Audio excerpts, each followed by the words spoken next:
Hi Year 8s, hope you remember me from last time. My name is Adrian. This is the second of 3 videos about creating an Adrian Wong style still life painting using your watercolor discs. In this video, I'm going to show you guys how to mix some secondary colors so that you can practice mixing colors and applying paint for your final painting. Hope you get a lot out of the video and enjoy. Okay, hi again Year 8s. So we've just finished, or I've just finished this task where we tried out each of our particular colors from our watercolor palette on the paper just to see what each of them were going to look like and to get a good sense of how to control the paint and to take care of our brush and use our brush to make really accurate even areas of color. Today's task is, to me, a lot more exciting. What we're going to be doing is we're going to be mixing a range of secondary colors. So secondary colors the colors that sit in between our primary colors. So you would definitely already know this. We've got our primary yellow at the top, our primary red, and our primary blue. So that makes our secondary colors the orange, the violet, or purple in Australia, and green. What we want to do is we want to try and mix basically as many of the different kinds of oranges, different kinds of greens, and different kinds of purples, and just see what they look like on our piece of paper. So I mean, we have greens, so we've already got greens on our piece of paper here. You can see that we've got a lovely green here, but I mean, when we mix our green, I hope you guys can kind of see the difference between a green that we've mixed ourselves, which is, you know, some of these really beautiful muted greens over here, and some of the greens that we've got straight off the palette. So I've got my pencil and my ruler. I'm going to make a grid 8 squares high. Each of these little gridded squares here is 3 centimeters high. So 3/8 are 24. So what I'm going to do is I'm going to put my ruler along the bottom edge of my piece of paper, and I'm going to put 24 at the bottom here. And I'm just going to go from here 0, 3, 6, 9, 12, 15, 18, and 21. Then I'm going to put my ruler over here. Once again, I'm going to line up 24 with the bottom edge of my piece of paper, and I'm going to mark 0, 3, 6, and so on in 3 centimeter increments. When I'm ruling lines, I want to hold my pencil from the back here and just kind of really lightly just kind of drag the pencil across the paper. Okay, so I'm going to go 6 cubes across, so 1, 2, 3, 4, 5, 6. So what I'm going to do is I'm going to pop my ruler on my piece of paper at 0 here, and I'm just going to mark 3 centimeter increments again, 3, 6, 9, 12, 15, and 18, and then do the same thing along the bottom.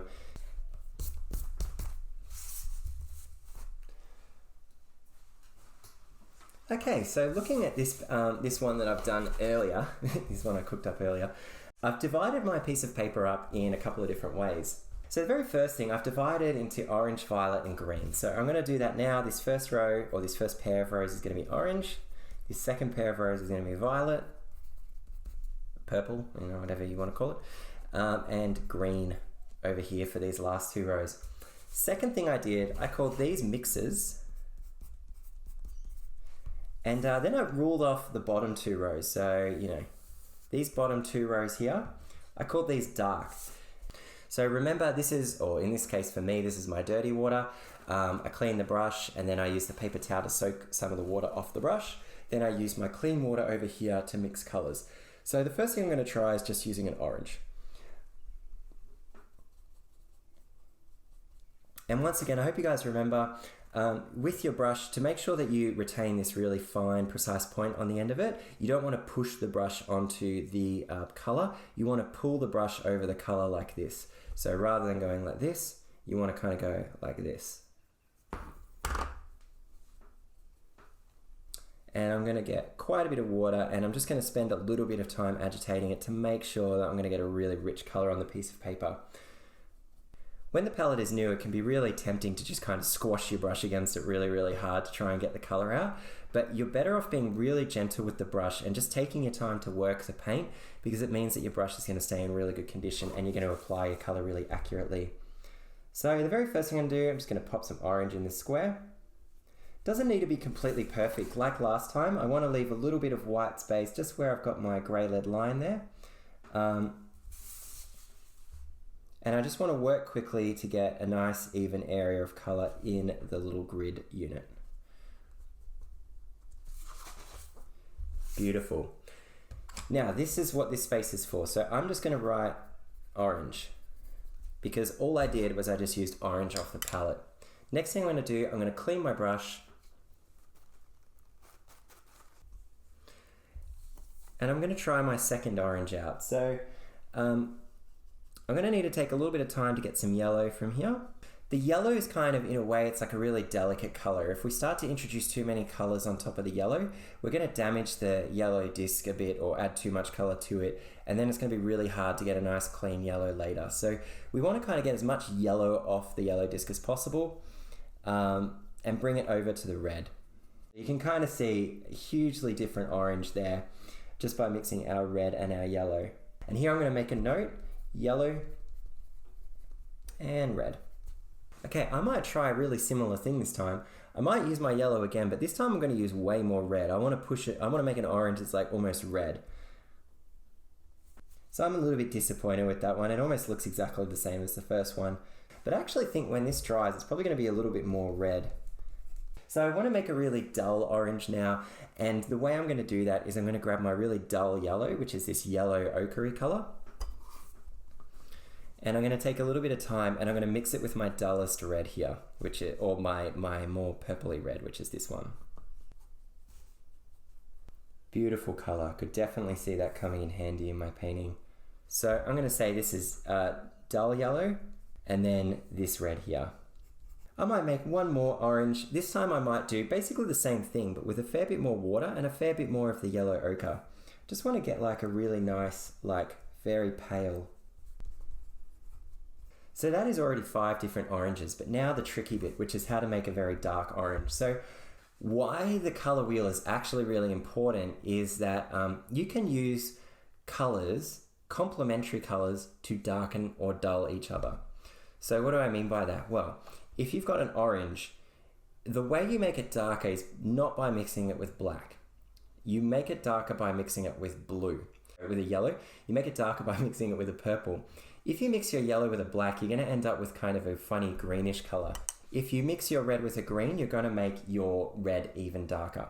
We need a really dark orange, so what I'm going to do is I'm going to use my orange and I'm going to use a blue as well. So I hope you guys can kind of see this. When you're using this blue together with this orange, they are very much darkening each other. They're going to turn to almost black. This is a dull orange, but it is still an orange. I'm going to try basically the same color, but this time with even more blue, and that's going to make an almost black, like almost pitch black, I would say. So that's kind of like the darkest orange, you know, that I would mix. I have got my brush pretty clean now, and I want to start work on my violets. So when I was mixing my color chart, I noticed that this color here is a very bright pinkish color. I'm going to start, just like with the orange, by just using the plain violet and seeing what happens. Okay, so while I've still got a little bit of this violet on my palette, I might try mixing it with the blue. Now I got a couple of different blues. I got a blue here. I got this really deep blue that I used here to mix my my blackish orange, or my really dark orange. I might instead use this blue. The reason why this one here is because it's a blue that's already a little bit more like purple. So you can have a blue, right, that's a little bit more like a green, like a blue that might be over here, and a blue that's a little bit more like a purple. This one's already like a purple to start with, so I can tell I can already tell it's going to make a better purple color than what I would get if I used this greenish blue. All right, let's see what we got. Oh, I love that. It's an actual beautiful purple. I might actually try mixing my violet with my really dark blue over here, just because I'm kind of interested to see what it's going to make. And I'm going to start bringing my purple over to this darker blue here. And I reckon what we're going to get is like a really dark, rich purple. Yes. Oh my God, that looks really good too. So I'm going to say violet, you know, this one here, and this time the darker blue. I'll just call it dark blue. Okay, brush is clean. We've tried a red and blue. Now let's try another red and blue.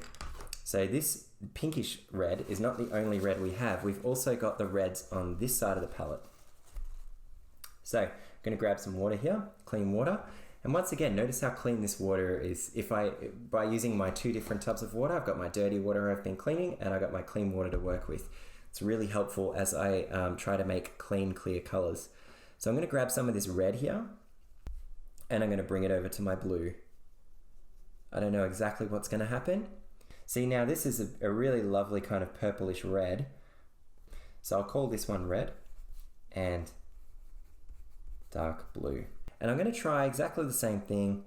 I just want to grab it again, but this time I'm just going to use a little bit more water, just because I want to see what the undertone of, the undertone of it looks like. So the undertone is when you kind of see it with more water in it. And I'll write more water. Okay, so now let's make a really dark purple, and we are going to use our darkest red, the one we were using before, and our darkest blue, but this time we're going to push it all the way to basically black. All right, that is so dark. That is really good.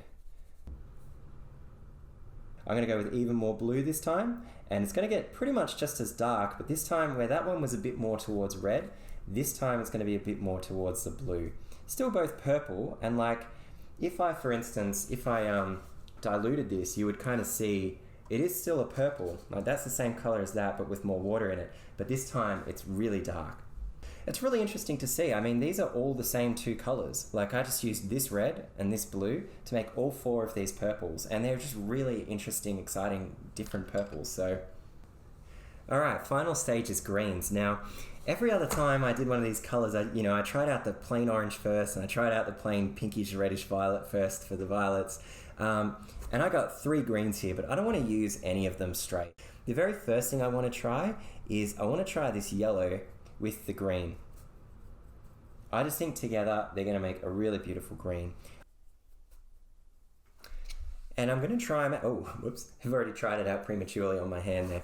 I'm going to try it out very first because I just think this is going to be, and I wasn't wrong. This is a really awesome green. Like it just looks beautiful. It's so different to the greens that you get on the palette. This blue had a little bit of the pink on it, so it's probably going to be a bit dull, but that's all right. Oh yeah, that looks cool. That looks really, really cool. So it's another yellow-based green. All right, I'm going to clean off my brush a little bit. Grab some water. Let's try out mixing one of these greens with a blue. So I will grab this green here, which is already a bluish green anyway, and I'll bring it over to the blue and just see what sort of happens. I'll say blue and green, if I can actually spell green. Blue and green. Let's try using a dull yellow instead of a bright yellow, and I will mix it with one of these blues here. Now I think this is going to make a really dull, kind of unusual green. Let's do something with this. I mean, we haven't actually used this green much yet. I mean, let's try this pink. Like, they should dull each other, darken each other, since red is a complementary of green. Okay, I'm kind of pleasantly surprised by that. So final thing we've got to do, we've got to mix our dark greens. So hopefully you guys know how this is going to work already, but basically we're going to use our color wheel here. We're going to be mixing our green with our red.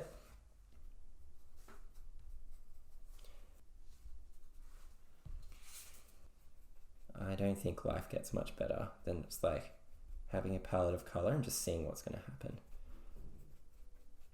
I don't know, maybe you guys are all like, oh my god, he's lost his mind. Like, isolation has caused him to lose his mind. But I promise I haven't lost my mind because of isolation. I just really, really like mixing colors. So I've used the same 2 colors here, but this time I used a greater concentration of pigment. So that's my entire sheet done. I'm going to clean off this brush as usual. Remember that when you clean off this brush finally, just make sure you run it under running water. You don't hold the brush to the running water like this so that the water gets inside here. You want to hold the brush like this, and the running water should push all the pigment off the bristles, and you should end up with a nice clean brush like this. All right, this time I'll really see you guys in the next video. Have a good one.